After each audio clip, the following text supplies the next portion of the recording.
Okay, welcome guys to our second episode. Today we got Mark Davis and Lieutenant Colonel Mark Davis Hello. and Simon Auckland with us. They're gonna tell us their story, their injury, their background, and how golf is helping them in their rehab and in process. Without any delay or anything, I'm going to go with Mark Davis, Lieutenant Colonel Mark Davis first. Mark, would you like to tell us your history, background, your Army career, please? Yeah. Hi, G. Hi, Simon. I don't. I've been in the military now for just short of 28 years. And I've got another year to go. I joined back in 1993, and while I was a medical student, and it was something I always wanted to do, but I never got round to it. And I left school, and I kind of drifted around a bit, really. I left school with just a couple of O-levels, and I actually became a butcher first of all. And most people find it quite funny that butcher becomes a doctor. But I was a butcher for a few years, and I then drifted into working as a care assistant in a psychiatric hospital. Oh. And it was while I was there, I did some sort of aptitude tests, really, sort of the kind of thing you do for interviews. And they offered me the chance to train to be a psychiatric nurse. And I didn't have any ambitions to do that, but it was more money, so I decided I would do it. And it was only then when I got about a year into the nurse training, I thought to myself, I'd always had this vague idea I wanted to be a doctor. And if I can become a nurse, I can become a doctor. So that's where the idea crystallized. And the other sort of big vague ambition I had was to join the army. But anyway, I carried on, trained as a psychiatric nurse, and then got accepted for medical school training to be a doctor. And it was only when I became a medical student that I realized, and this kind of gives you an indication of how much research I'd done on the subject, I realized that you could actually be a doctor and be in the army. So suddenly, from drifting along and having no clear direction in life, I was able to kind of focus and fulfill two ambitions. So I joined as a medical student back in 1992 and qualified a few years later. And after qualification, I did my junior doctor training. And it was at that point we kind of had to decide what kind of career we wanted to do in the army. And I'd always wanted to be an airborne soldier, but I was never going to be a soldier as such. But for me, it was the shut up. Well, the next thing was I volunteered to go and serve with the parachute field ambulance. Okay. And I then went and did P Company, and was then fortunate and privileged enough to go and be regimental medical officer with the parachute regiment, 2 para. So I did that, and that kind of set the pattern for my medical career. Most of my military time has been with airborne forces, with 5 Airborne Brigade and 16 Air Assault Brigade. And then later on, after I'd done all my sort of big army bit as a regimental medical officer and general duties medical officer, I had thought about becoming a general practitioner, so I could stay with the sort of the more sort of focused army side of things, but general practice didn't excite me, and I wanted to become an anaesthetist, and that's what I did. So I went and trained as an anaesthetist, and subsequently then went back to 16 Air Assault Brigade with 16 Medical Regiment. Later on, I carried that on, but it's been a great time, and I've done lots of tours in Northern Ireland mostly. All right. A couple in Iraq and a couple in Afghanistan, and a couple of sort of little sort of small stints week here, week there with small sort of kind of like a sort of quick reaction force situation where you go out with a small surgical team and in support of small ops. So I've been out and about quite a bit around the years, and I've always enjoyed the soldiering side of it as well, and sort of took a pride in trying to be as good as everyone else, really. the doctors often thought of as someone you've got to carry along. But I always took a great pride in sort of doing everything that lads did, you know, short of, you know, grabbing a weapon and sticking a bayonet on and closing the enemy. But I was carried by no one, and I didn't give any quarter to anyone. They didn't give any quarter to me. And it kind of engenders a feeling of kind of confidence and arrogance in you, really. Yeah. But it comes from a state of sort of physical wellness and not a bad arrogance. I think, you know, there's sort of different kinds, but it was always a source of pride to me having that kind of physical aspect to my career, as well as the medical career and the soldier career. So so there I am, and nowadays I work in Oxford in the Oxford University Trust, and I've been a consultant there for quite some years now, and I might even be starting to become one of the senior people, which is quite frightening. I never thought as you said, you're still serving those. Yes. Yeah. Okay. How does it work though? So you don't go back to army now, or you're just gonna straight away? So the way it works, if you're not in secondary care as a general practitioner or similar, in primary care as a general practitioner, you're working in secondary care, i.e. in a hospital. Okay. So virtually everyone who works in secondary care, whether they're a doctor, physiotherapist and so on, work in some capacity in the National Health Service. And I think it was probably mid-90s, there was a defence cost review. We lost a lot of our military hospitals where we had lots of inpatients. But at that point, we formed Ministry of Defence or military district hospital units. And so there are several of those up and down the country now, where about 25 to 30% of the staff working in them are military. And I'm thinking of places like Frimley Park and the James Cook Hospital in Middlesbrough and Derriford in Plymouth. So about a quarter to a third of staff working there are military people. And you might not know that unless they actually tell you what are wearing uniform. Yeah. And I'm kind of just outside that system, because I work as a single placement in Oxford. Oxford is a preferred provider, and we have about 40 military doctors working in the Oxford Trust. So on a day-to-day basis, unless I wore uniform or signified that I was in the military, I do everything that a sort of normal NHS consultant would do. And if the army requires me for deployments or exercise and so on, then because I'm provided to the NHS at a discounted rate, they get a full-time consultant for half the money. If they say we need you to turn up at location X, then I do that, and the trust does that for me. And that's the same for all of us. And but most of the time, we enjoy a really great relationship with our NHS colleagues. Yeah. And certainly the patients don't know whether, you know, they wouldn't know whether you're military, civilian or otherwise unless you actually make a point of telling them. True. Yeah. Cheers, Doc. So Simon, would you like to share your background? Yes, mate. Of course I would. I tried to join the army when I was 16. Actually, I went through all the stuff to the end, and to be told that I was too short, because at the time when I tried to join, we had a height restriction, and I was only 4'11". You had to be over 5 foot. You're still short, though, isn't it? Well, yeah, I'm 5'6" now, so shut up.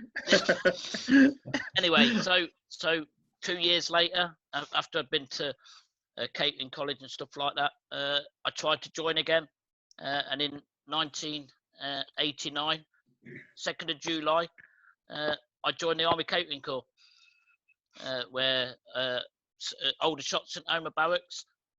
I did my trade training there and my basic training. Became a combat chef. I also cook. And then the first posting was Princess Marina College. I did 2 years there, which is at Arborfield. And then I did 3 years with 3 Para in Montgomery Lines, 5 Airborne Brigade.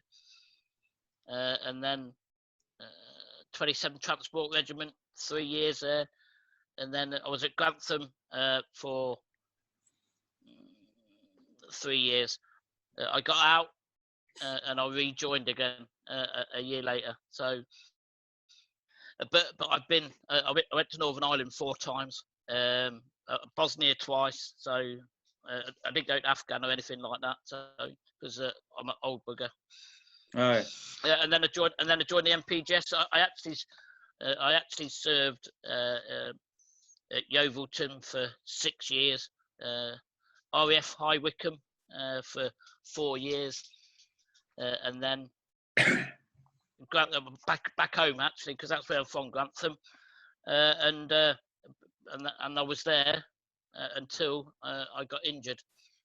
I had me misdemeanor, so, and lo and behold, I now out. I got medically discharged on the 23rd of January 2018. So I did 28 years in total. So I had good times.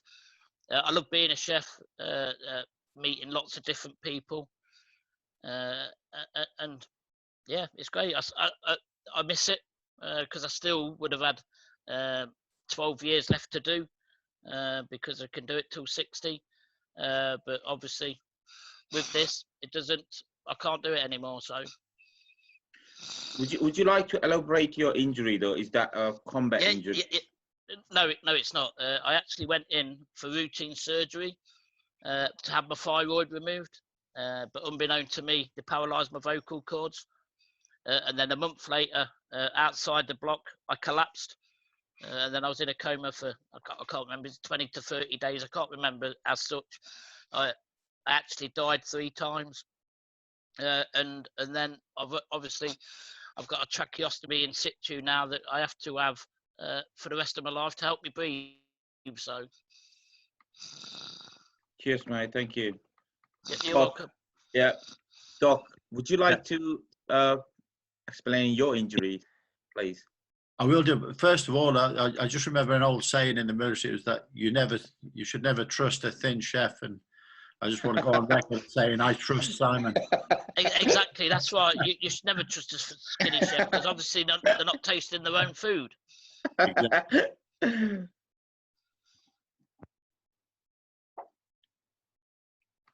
Doc, you're muted now.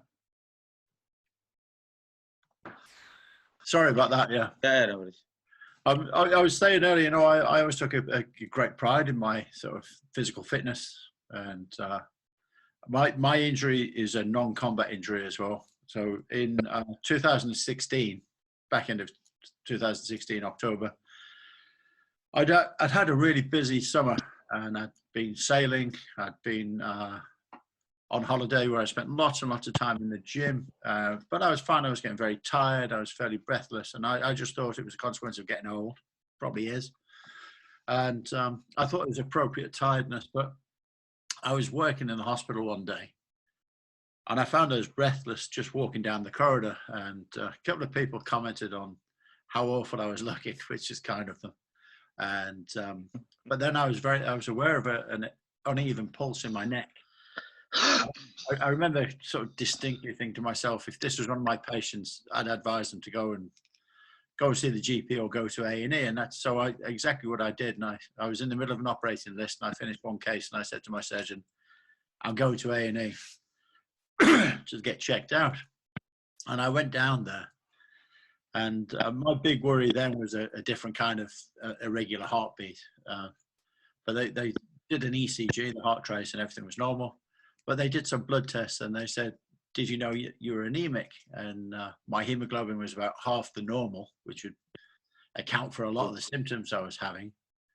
And then about an hour later, they did a differential blood count, and they found I had no white blood cells at all. Whoa. Which is it's called neutropenia, where you have no white blood cells. So it basically means that if you get an infection or anything, you have no immune response. If you get an infection, you're liable to die very quickly. So at that point, it was clear to me that I probably had leukemia. And then about a day later, they confirmed it with other blood tests that I had acute myeloid leukemia. So this was on a Tuesday, and I was admitted to the hospital on Friday and started my chemotherapy on the Saturday. So that's where my physical sort of decline started. That was really quick, though, isn't it? Very quick, yeah. Really quick, yeah. Yeah, so it was all a bit of a blur, but the whole system swung into action very, very quickly. And so I started my chemotherapy then on that Saturday, and I was an inpatient for about a month. And I was quite ill at the time. I lost about 40 kilos in 4 weeks.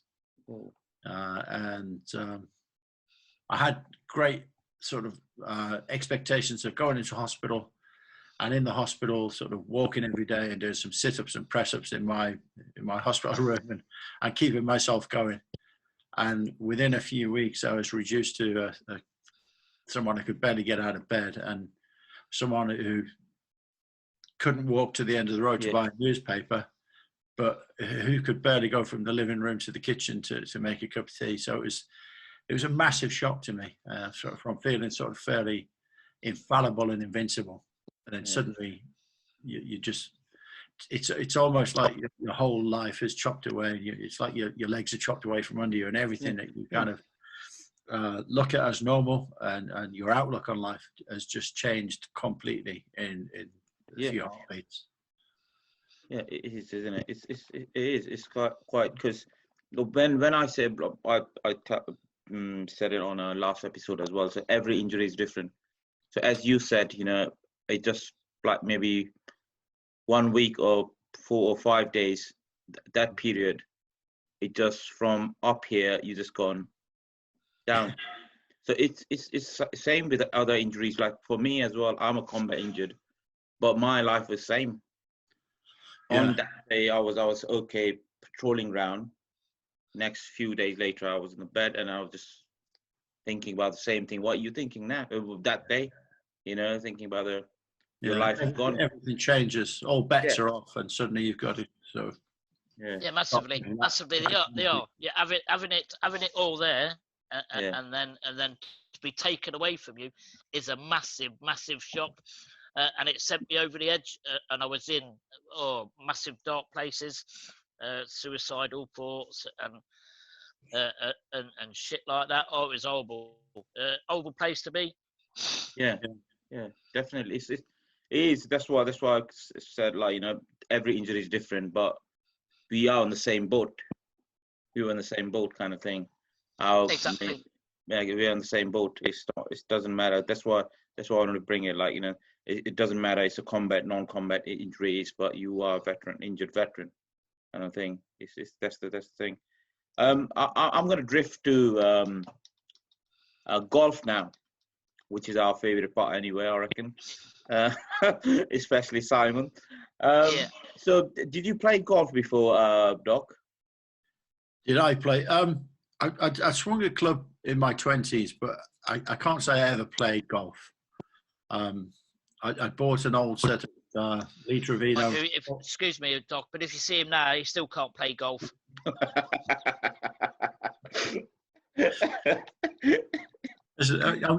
Just to put a date on it, I had a set of Spalding clubs. Now, they went out of business, I found out now, about 25, 30 years ago.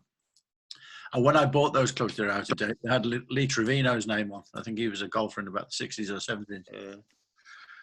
So I'd sort of pretend to try to play, but I can't call myself a golf player, really. So I kind of felt when I started, I was a complete novice, really.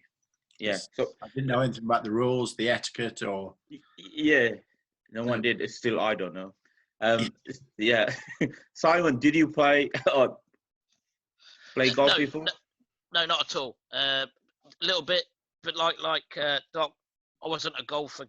I just hit a ball. I had no etiquette and stuff like that. But then I had to change. I could swing a golf club, but I've had to change my old swing because of the tube sticking out my throat. I have to set up and adjust the ball so much more differently than most people, because I can't look straight down, because obviously I cut my breathing out. So, but you hit it quite well though. I think the draw you get. I do now, but that's down to the coaching that we get through On Course Foundation. So yeah, that's true. So, Doc, do you remember your first event, or how did you join On Course though? On Course Foundation. So I was off work for about a year, and I went through chemotherapy, and then I had to go through a sort of physio kind of routine to get some fitness back. As I said, I'd lost an awful lot of weight, and I was physically very deconditioned.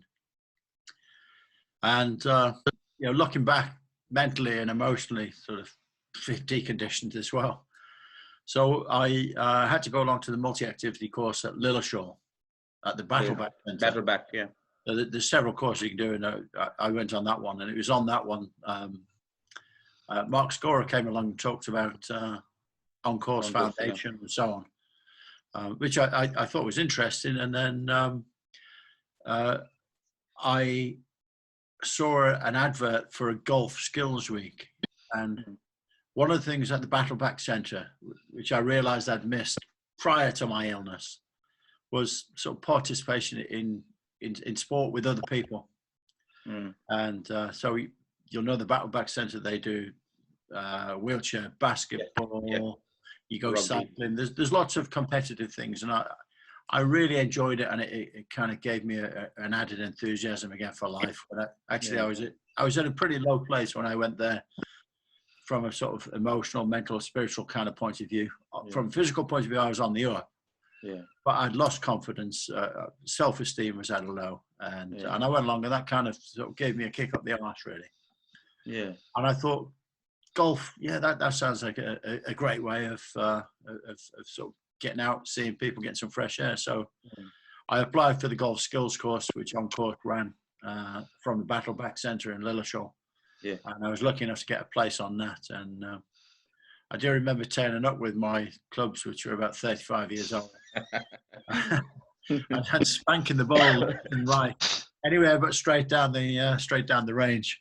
And looking around and seeing all these people who are on it, because it's not all beginners who are on it. What the fuck have I done here? But we went out, and we played on a par 3 course, I think, a couple of times. And even though, on that I was, it was taking me a long time to get the ball even anywhere near the green. I actually enjoyed it, and I enjoyed the chatter and just being with like-minded people. And I thought, this is a game I can work with. So my first on-course event was actually in, I think it was about March or April 2018 in Cheshire at High Lee. All right. And so I went along there. It was a freezing cold day, completely unprepared, turned up with a T-shirt and a waterproof. And the first thing I did at the golf course was go and buy a couple of layers, because I realised I'd screwed up. But I went around and I thought, quite enjoying this. And it just went from there. And I started to get a bit of a passion for the game. That's the thing, is you get hooked, isn't it? So, when did he join On Course? Is that through the Battleback as well? No. I through my PRO, he told me all about On Course Foundation, and I googled it, looked online, and I emailed. Emailed the foundation. They sent me forms to fill out, and I got accepted. And I went. My first event was the American Golf Show at London. Oh, was that your first one? Yes, mate. Yeah, it was. Yeah, I think I was there as well. You was there. Nathan was there. Anne was there. Yeah. Anne was there. Will was there. Yeah. Will. Yeah. The old porridge wog, he was there. Yeah. So, but yeah, that was my first event. I met Denise Van Houten. Yes, she's a babe. You still talk, don't you? Yeah, that was a good time. It was a good day, because my brother came along with me as well. So, because obviously I wasn't in a good place, and to be fair, I almost cancelled because I felt as though I was a freak with my tube sticking out my throat. People look at me as though I still feel like that now, every now and then. I'm conscious, but then when I got there, it was like I'd known you for ages, because you took me in, and the banter was there instantly. Yeah, which helps massively. Yeah, that's why we told you know, that when we go to the combat stress, we always tell people you need to just attend one event and you'll get hooked. Oh, massively. I can't tell you my first ever 3-day event because I've done so many. Yeah. Because I've been a substitute. Because I didn't work and I had all the time off. I was reserves, and I got called up at short notice, a day before, or even on the day to come in because they were short of numbers. So the first 2 years, I was forever on the road, and it was great because I got to meet some great people. Yeah. That's the thing, and then I think it must be the same for Mark, as Mark said, Doc said, it's meeting the same kind of people which are in the same boat, same-minded people, like-minded people. So when you go to the event, we all have, sorry, G, we all have our own story. Yeah. Every story is not the same, and that's what's amazing. And you form some great bonds with certain people, and there's never a bad word. Well, apart from Doc, because he's a scab lifter, but other than that, but it's all good fun. It's all good natured, and you can play at a level playing field. Yeah, any injury doesn't matter. You can play and you can play together. And also, you know, people just accept you for who you are, and they give you grief, you know. And Simon, you said, you know, you're worried about going places. People look at you because of your tube, and it's not that, mate. They look at you and they just think, how can anyone be that ugly? With only one head. Yeah. I know. I understand. But you know, that's what it is. That's what it's all about. Yeah, but we do all have different injuries, but then again, we all have an awful lot in common as well. Yeah, we do. And it doesn't apart matter. From the RAF, they're different. But you know, it doesn't matter what your injury is. You know, we all face our own demons as well, and I can see that in myself as well. And I've never been diagnosed with any kind of sort of PTSD or so on, but I know in the past I've had features of it, and I had three sort of tours in Northern Ireland, which didn't affect me at all. But looking back now over the years, you know, like when I came back from Iraq the first time, and my wife at the time was a consultant, a doctor consultant as well. Okay. And I came back, and I had a kind of massive adjustment reaction to that tour, and I behaved in some way. But it was only later on, looking back at it, and certainly after my illness, when, like Simon says, you know, when you're faced with that adversity, you do sort of descend in some deep, dark places. And you kind of then look back and you think, God, yeah, you know, like, well, maybe there's stuff going on all the time, you know. Yeah. Certainly, in my experience, working as a trauma anaesthetist in places like in Iraq, Afghanistan, the experiences at the time, you just crack on and do them, but you don't realize how it affects you. And then, you know, when I got my illness and I was diagnosed with blood cancer, it just gave me so much time to think and reflect and sort of turn inwards on myself. I could see how what had affected me back then, and that kind of pushed onto the back burner was affecting me now. And going along and meeting other people for whom that was like a real sort of massive sort of roadblock in their life, right? It kind of made me confront what I was going through as well. So it kind of made me feel like I wasn't on my own on that. And as I've not been diagnosed with anything, and I've never felt it stopped me getting on with my life, but I kind of understand a lot more now about the way I've reacted to certain things in the past, certainly in the past few years, because I recognize that a lot more in myself from seeing it in others as well. Yeah, and it's just been a massive help to me, sort of mixing with that group, and and you're not giving any quarter, are you, Si? You know. No, you're not. No. Oh God, you don't go there thinking fucking hell. You're gonna get shit no matter what. Yeah. Don't matter. You're gonna get it. Yeah. Your favourite saying is "Don't beat yourself up. Don't beat yourself up." No, I'll do that's that what I'm here you. for. That's right. That's right. It is. And it's But I true. expect the same. So. Yeah, and it's. But I do believe golf saved my life Yeah. because I was in a dark place, and then obviously getting into golf, I still have issues that I go through therapy for that. But when I'm on a golf course, it's my safe, happy place. Yes, yeah. Because I don't have time. I don't have time to think about anything else apart from messing up my next shot. Yeah. And that's what and that's great. And then having like-minded people around. Yeah. It's great. I love it. And to be fair, I do think it saved me. So Yeah. Mm.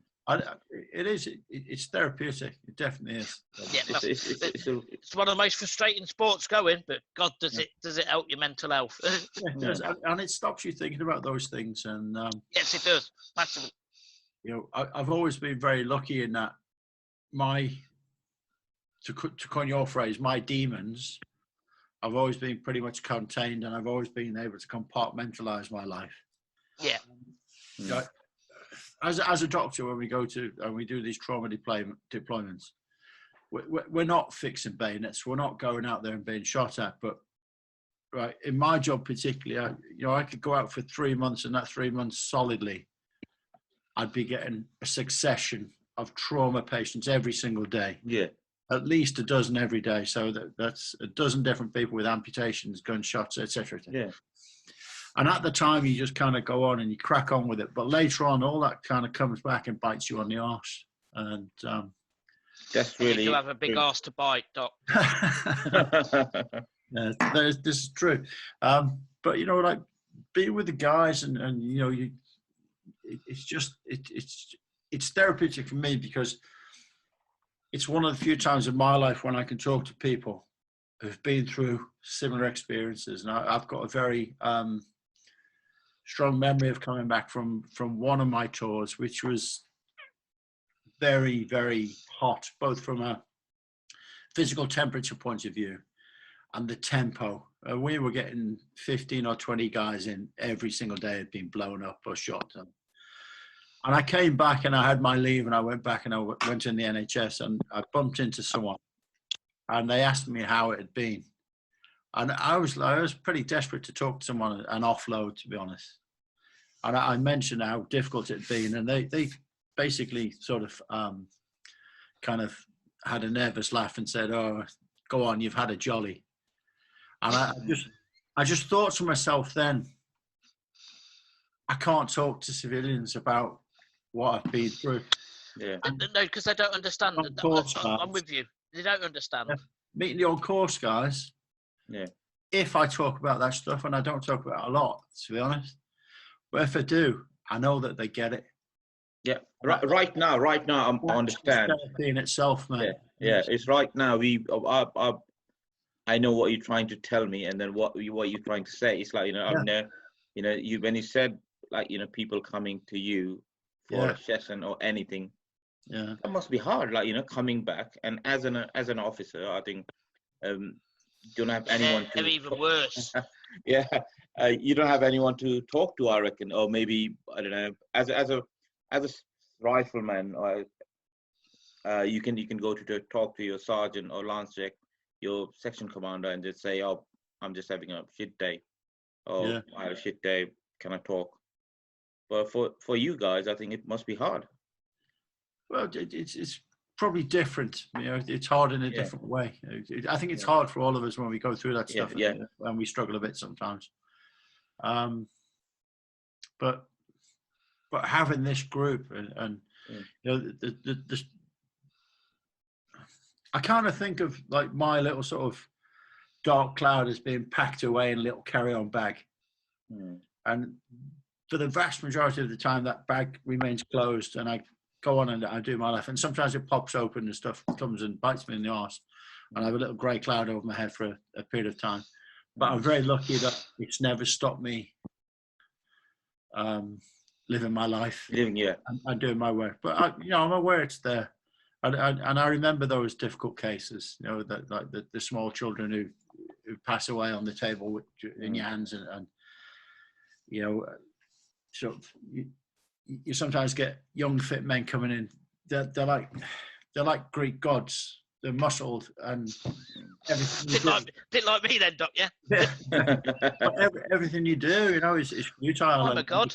I am a god. That sticks with me. But I know I did the best I could at the time, and occasionally, that kind of comes out and gets me. But meeting the guys with on course and playing golf and doing all that, we've got shared experiences. But also as well, it's just kind of the golf itself side. I know you have dog times. You get out there, and you're not that kind of. It's not the first thing on your mind. And no, it's not. Them demons aren't the first thing on my mind. No, you're right. It's the golf. You've got your next shot, and you can forget about all those things which are. As you pass through the gate, as such, to the venue, them demons. It's like somebody's gone. Yep, fuck off.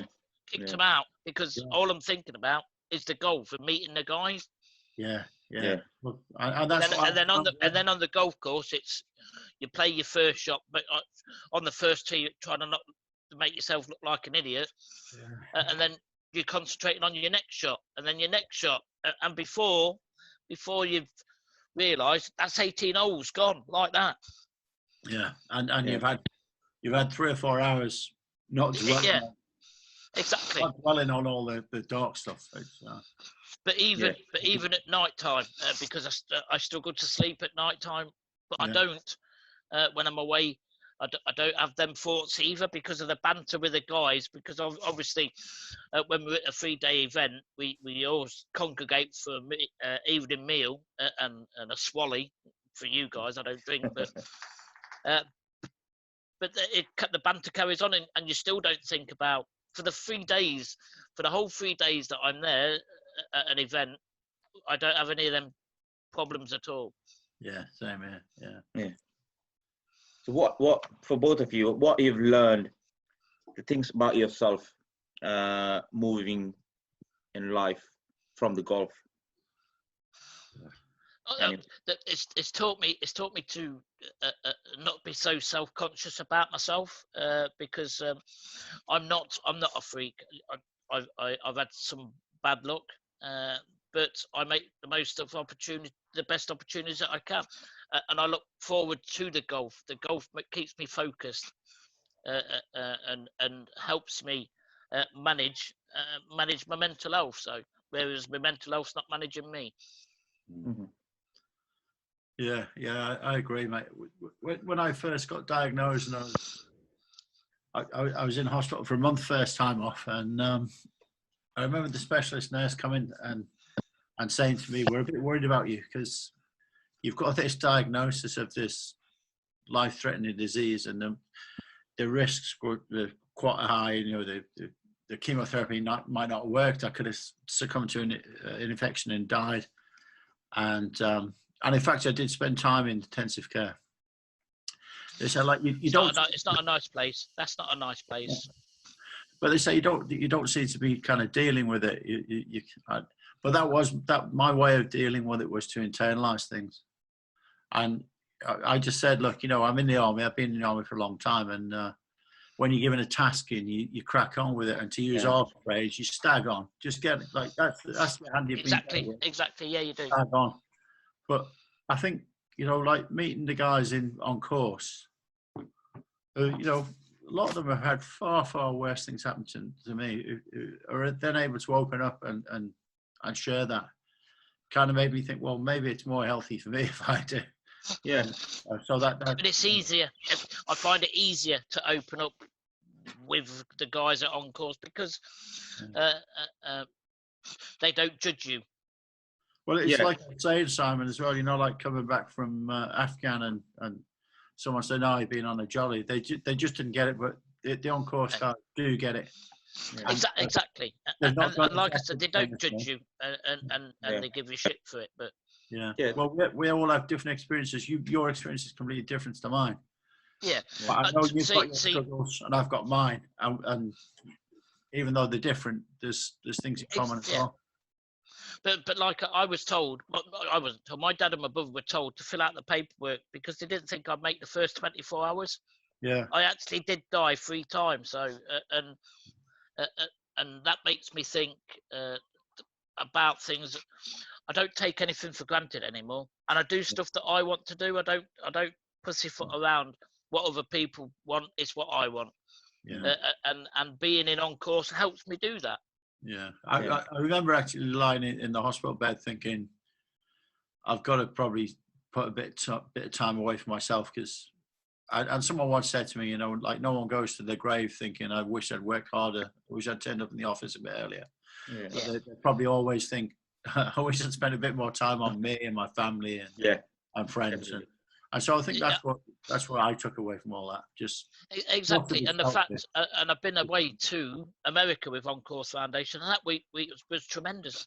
Yeah. And meeting our brethren over there, the Americans, Yeah. and we beat them 9.5 to a half in a little competition we had. But meeting them as well helped because I opened up to them as well, because they had their stories as well, which is good as well. Yeah. Mm. I mean, there's times when you're there with a group and everyone's macho and stuff, you know. But for me, the most revealing thing about all the, like, when you meet people is, you know, when they do talk to you and open to you, and that's good for me as well, because I feel like people trust me enough to tell me. But it's also, it kind of helps. It took our time though with you, Doc, because you're an officer, aren't you? You're not one of us. That's for you. Rude. But no, I mean, it's true. You know, like, people open up to you and you just think, well, you know, we've all got our own struggles, haven't we? And it's helped me face my own sort of stuff as well. Yeah, me too. Yeah, that's why I said, you know, every injury is different.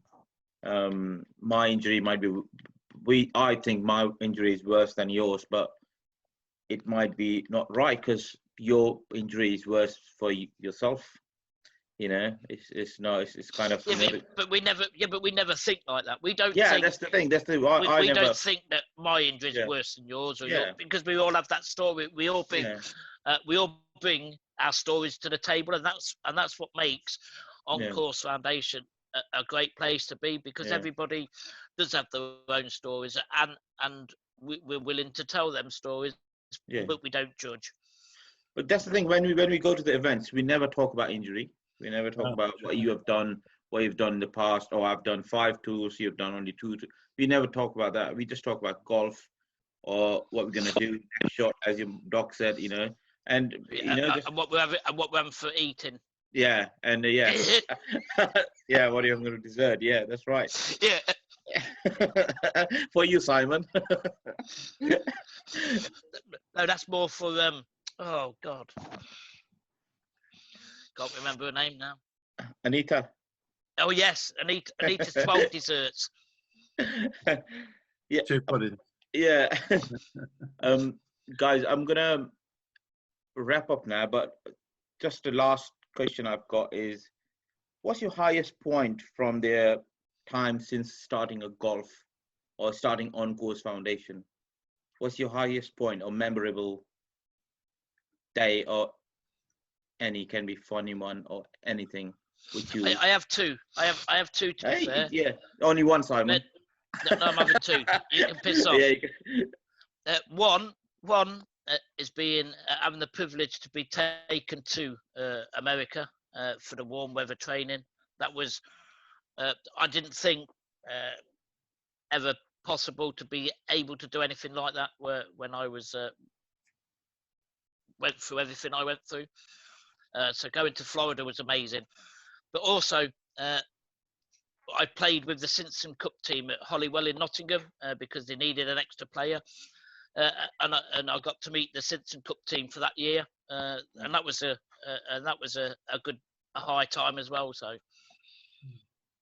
all right, thank you, Simon. Doc. You're welcome. Yeah, I had a fantastic time in Florida as well, and you could have knocked me down with a feather when I was invited to do that, because I thought there'd be no sort of chance of me being invited to do that. But I don't know about a single high point, but certainly being part of a group of people who are Yes. so supportive and at the same time so irreverent and so insulting, but not in a nasty way, but you just part of a group of people. But that's not just the beneficiary. Yeah. That's not just the beneficiaries though. That's the support staff like Mark, Will, and all the people behind the scenes that we don't. Yeah. Mr. Simpson. Absolutely. And places like Skipton, Simon, when you go along to Skipton and you've got a big Yes. and I everyone's went to so Skipton. supportive It was and great. I helpful. love Skipton. All the people Just that lifts you up. help us as well. Yeah. It's amazing the support out there from different people and golf clubs towards On-Course Foundation is massive, and I can't thank them enough, because if it wasn't for people like that, I wouldn't be able to do the things we do. Yeah, I find all that really quite humbling, because I'm not very good at dealing with a fuss. So all my life, like things like birthday parties and stuff, when it's about me, I've always found it really difficult. So when you go along to stuff like that, like Skipton, for example, you go along and you get so well looked after and people are so supportive. Yeah. It's hard to take, but it's just so massively appreciated. Yeah. Yes, it is. It is. Yeah. Meeting everybody within the On-Course is possibly the highest point of On-Course Foundation. Is meeting everybody. Yeah, because he's short. He's never higher, though, is he? All right, guys. I love Tomo, really. Yeah, me too. Oh, Tomo. We got programs. Cheers. Yeah, cheers, guys. Thank you very much, Si and Doc. No worries, Jake. Time, first of all, and then your stories, mate. This is just unbelievable. Like Doc, I never, in the Si as well. That's amazing stories, mate. And as I said, every injury is different. It doesn't matter. It's combat, non-combat. Exactly. Yeah, it's different injuries. So I always say, when I got injured, I thought amputation was the worst injury you can get. But the time, when the time comes up, I was diagnosed with a PTSD. Then I learned about PTSD, and then I joined On-Course and learned about other people's injuries. And then I realized, it's not that. It's every injury is different. Every single person is different. Then so. Yeah, I learned you're not a Gurkha. Yeah, cheers, mate. Yeah. Anyway, cheers, guys. Thank you very much. Thank you. Thank you. And cheers, Doc.